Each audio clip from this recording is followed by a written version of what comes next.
El secreto del rabino de Saf. El viento cálido de la tarde arrastraba el aroma del incienso y el pan recién horneado por las callejuelas empedradas de Saf. Entre las sombras alargadas de los antiguos muros de piedra, un hombre de barba plateada y ojos profundos como pozos sin fondo observaba el atardecer desde el umbral de su pequeña sinagoga.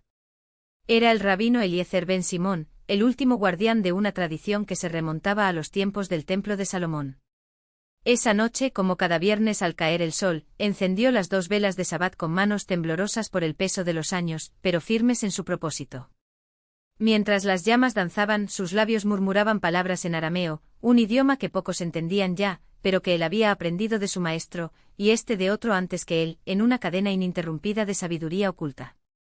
Baruch atah Adonai, que nos revelas los senderos ocultos entre las letras, susurró, pasando los dedos sobre un pergamino amarillento que descansaba sobre la mesa de madera de olivo. Era el Sefer Yetzirá, el libro de la creación, pero no la versión que los eruditos estudiaban en las yeshivot. Este manuscrito llevaba anotaciones al margen, símbolos entrelazados como raíces de un árbol invisible, y una serie de números que solo él sabía descifrar. El rabino Eliezer no era un hombre rico en apariencia. Vivía en una casa modesta con paredes desnudas salvo por los rollos de la Torá y un pequeño cofre de hierro oxidado que nunca abría delante de extraños. Pero quienes lo conocían sabían que su pobreza era una máscara. Los mercaderes de Damasco le llevaban sedas sin pedir pago, los cambistas de Jerusalén le ofrecían monedas de oro por error en sus transacciones, y hasta el gobernador otomano, un hombre avaro y desconfiado, había ordenado que nadie molestara al viejo sabio después de que tras una breve conversación bajo los cipreses del monte Merón, sus arcas se llenaran de manera inexplicable. Esa noche, sin embargo, algo era diferente. Un joven de rostro demacrado y mirada hambrienta llamó a su puerta. Vestía harapos, pero sus manos, aunque callosas, delataban a alguien acostumbrado a manejar plumas y pergaminos. Rabino, dijo inclinándose con respeto, he viajado desde Salem para aprender de usted. Dicen que conoce el camino hacia la riqueza que no se agota. Eliezer lo observó en silencio, como si midiera el peso de su alma en lugar de sus palabras. Luego, con un gesto lento, señaló el banco de madera junto a la mesa. Siéntate. Pero antes, dime, ¿qué estás dispuesto a perder para ganar lo que buscas? El joven, llamado Daniel, dudó. Esperaba fórmulas, conjuros, quizá un amuleto. Pero la pregunta del rabino lo atravesó como una daga. No tengo nada, confesó al fin. Ni oro, ni tierras, ni siquiera un nombre que valga algo. Entonces ya has perdido suficiente, respondió Eliezer, desdoblando el pergamino. La verdadera riqueza no se mide en monedas, sino en la capacidad de ver lo que otros no ven. Y eso, hijo mío, es lo único que no puede comprarse.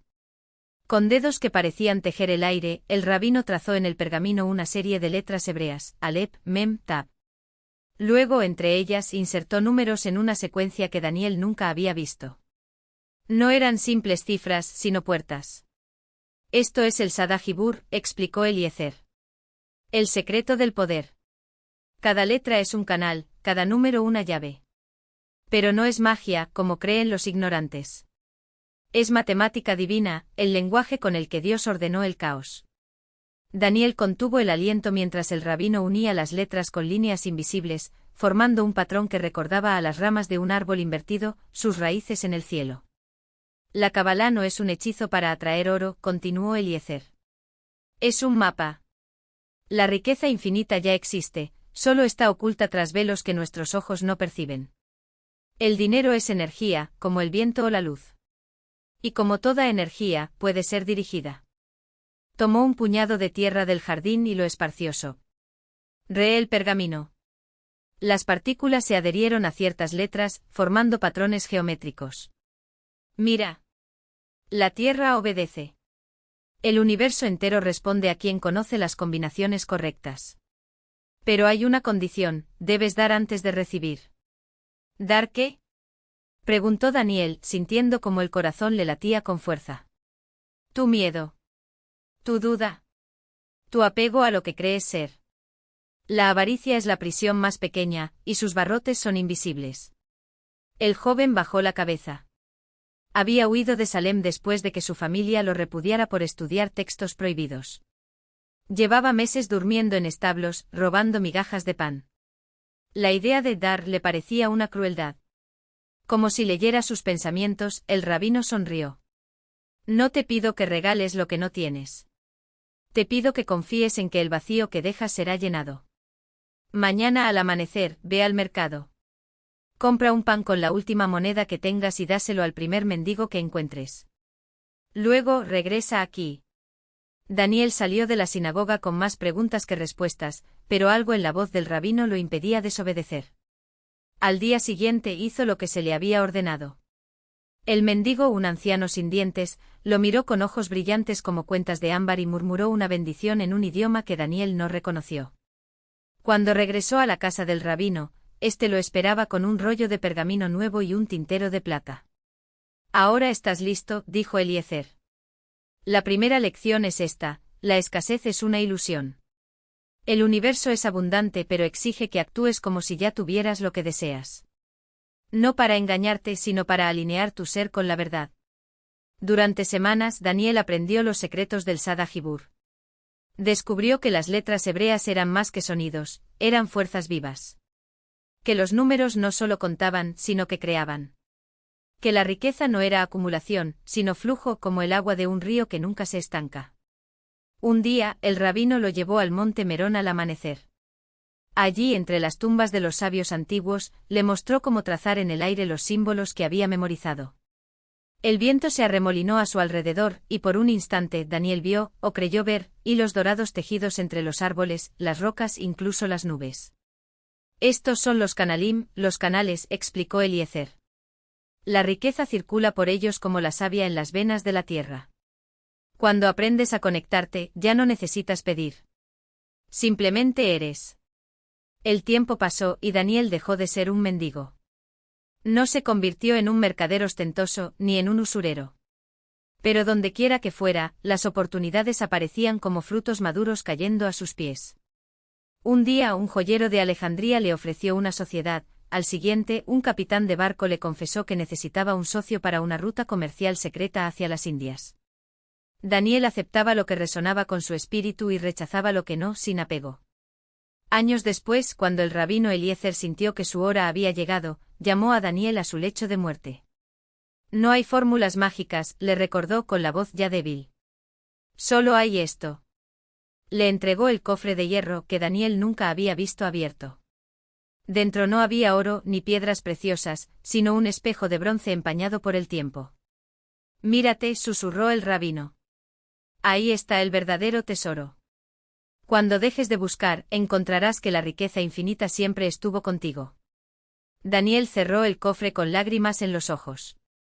Esa misma noche el rabino Eliezer murió en paz, y al día siguiente su pequeña sinagoga seguía en pie, como si nada hubiera cambiado. Pero quienes pasaban por allí juraban que en las noches de luna llena, aún se veía una luz tenue tras las cortinas de lana, y se escuchaba el susurro de un hombre viejo recitando letras sagradas, tejiendo con ellas un manto invisible sobre el mundo.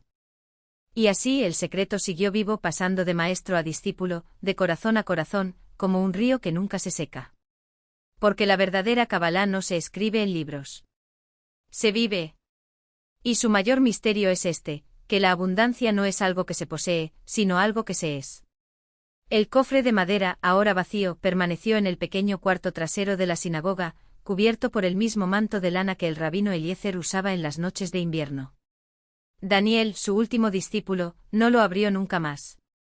No porque temiera lo que pudiera encontrar, o no encontrar, sino porque entendió que el verdadero tesoro no necesitaba ser guardado. Los años pasaron y Daniel se convirtió en el nuevo rabino del pueblo. No era un hombre de grandes sermones ni de gestos teatrales.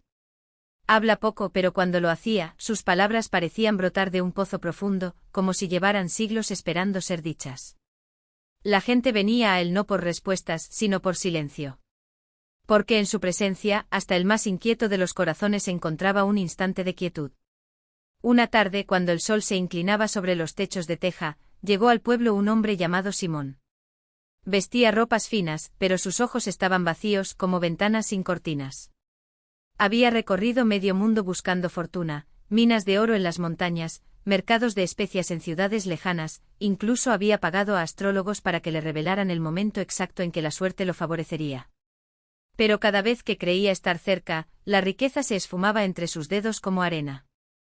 Rabino, dijo Simón inclinándose con una reverencia que olía a desesperación, he oído que aquí se guarda un secreto. Un tesoro que nunca se agota.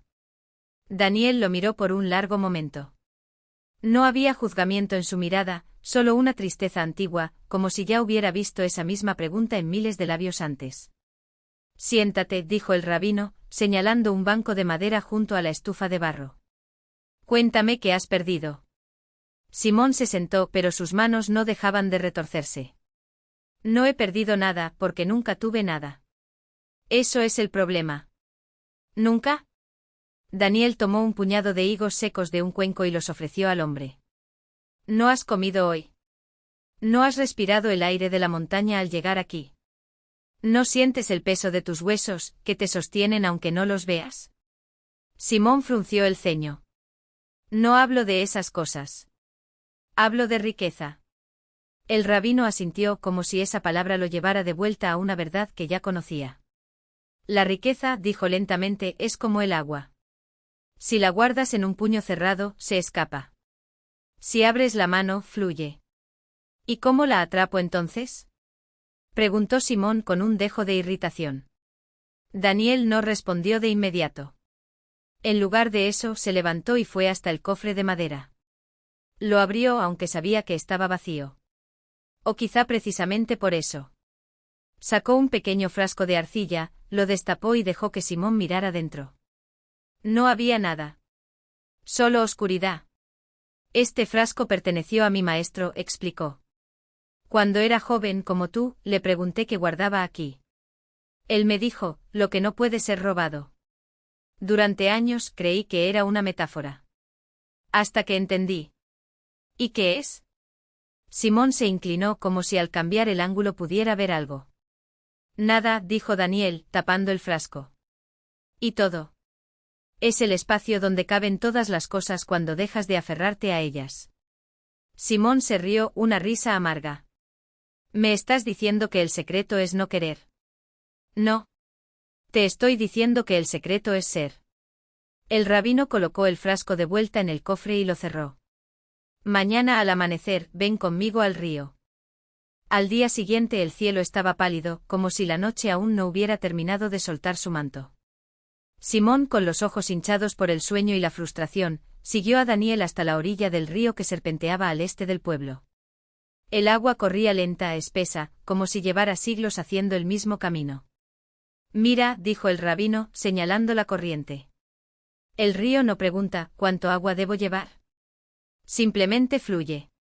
Y sin embargo nunca le falta. ¿Y qué soy yo, un río? Simón pateó una piedra, que cayó al agua con un chapoteo inútil. Tú eres lo que eliges ser, respondió Daniel, sin alterarse. Pero si solo buscas lo que puedes llevar en las manos, siempre tendrás miedo de soltar. Simón respiró hondo. El aire olía a tierra mojada y a hierba fresca. ¿Y si no sé cómo soltar? Entonces empieza por algo pequeño, dijo el rabino. Sacó una moneda de su bolsillo, gastada por el tiempo, y se la tendió. Toma. Es todo lo que tengo. Simón la miró con desconfianza. ¿Qué debo hacer con esto? Dásela a quien más lo necesite. ¿Y si la necesito yo? Daniel sonrió por primera vez. Entonces ya has empezado a entender. Simón pasó 3 días en el pueblo. No encontró oro, ni cofres escondidos, ni fórmulas mágicas. Pero en el tercer día, mientras ayudaba a una anciana a cargar leña, sintió algo extraño, un peso ligero en el pecho, como si algo que siempre había estado allí se hubiera disuelto. Esa noche soñó con el rabino Eliezer. El viejo maestro no le dijo nada, solo lo miró con ojos brillantes como estrellas y le tendió un higo. Cuando Simón despertó, supo que no volvería a buscar tesoros. Años después, cuando Daniel murió en paz, como su maestro, el cofre de madera siguió en la sinagoga. Y aunque muchos vinieron preguntando por el secreto, nadie lo encontró. Porque el secreto, como el río, no se detiene a explicar. Simplemente es. Y así la sinagoga siguió en pie con su luz tenue en las noches de luna llena, y su susurro de letras sagradas tejiendo el mundo. Porque la verdadera abundancia no se posee. Se vive. Y su mayor misterio es este, que cuando dejas de buscar, descubres que siempre fuiste el tesoro. El tiempo pasó como el viento sobre las colinas de Saf, llevándose consigo las hojas secas de los olivos y las voces de quienes, en su afán, olvidaron escuchar.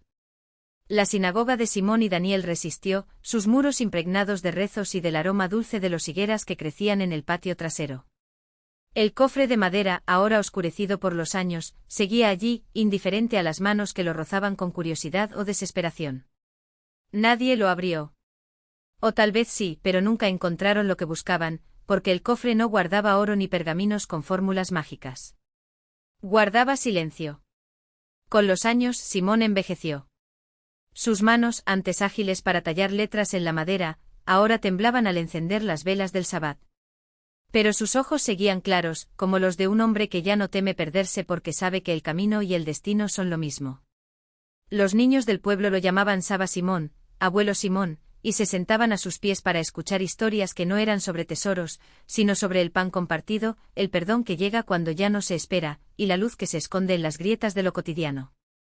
Una tarde, mientras el sol se hundía tras las montañas como un disco de cobre, llegó a la sinagoga una mujer joven con un niño en brazos. Vestía ropas rasgadas y su rostro estaba marcado por el cansancio, pero en sus ojos ardía algo que Simón reconoció al instante: no era ambición, sino hambre, no de pan, sino de algo más profundo. El niño enfermo tosía contra su pecho.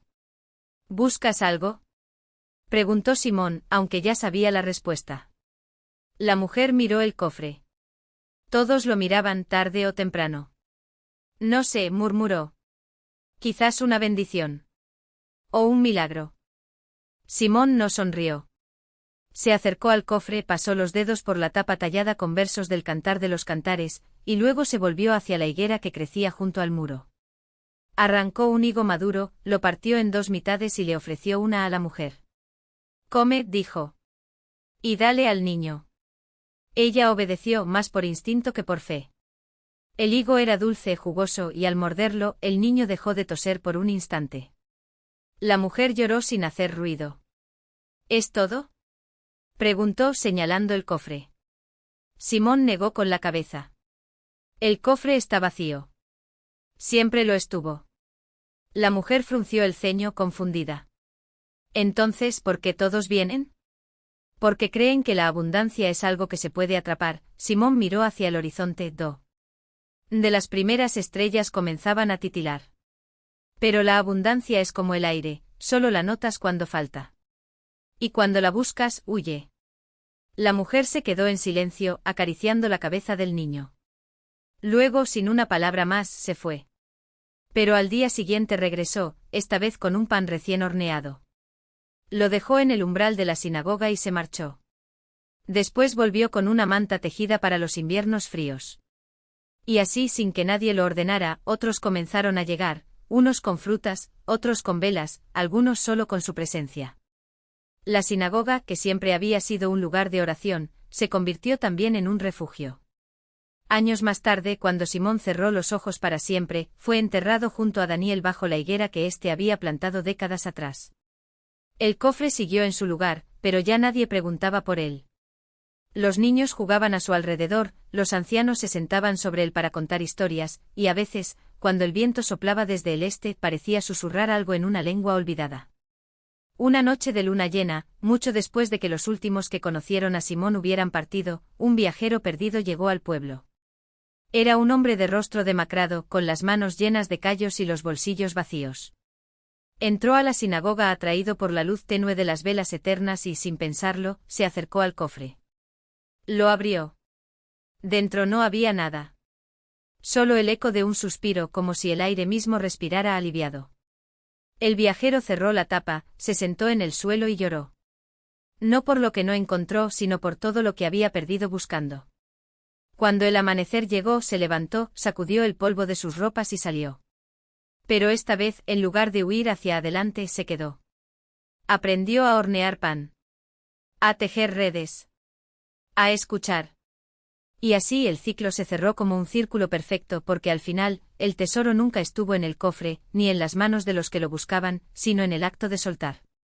En entender que la vida no es un mapa con una X marcada, sino un camino que se recorre con los pies descalzos, sintiendo cada piedra, cada grieta, cada rayo de sol que filtra entre las hojas. La sinagoga sigue en pie. El cofre también. Y aunque el mundo fuera siga girando en su loca carrera por poseer, dentro de esos muros antiguos, el tiempo se detiene justo lo suficiente para recordar, ya eres. Ya tienes. El resto es solo ruido.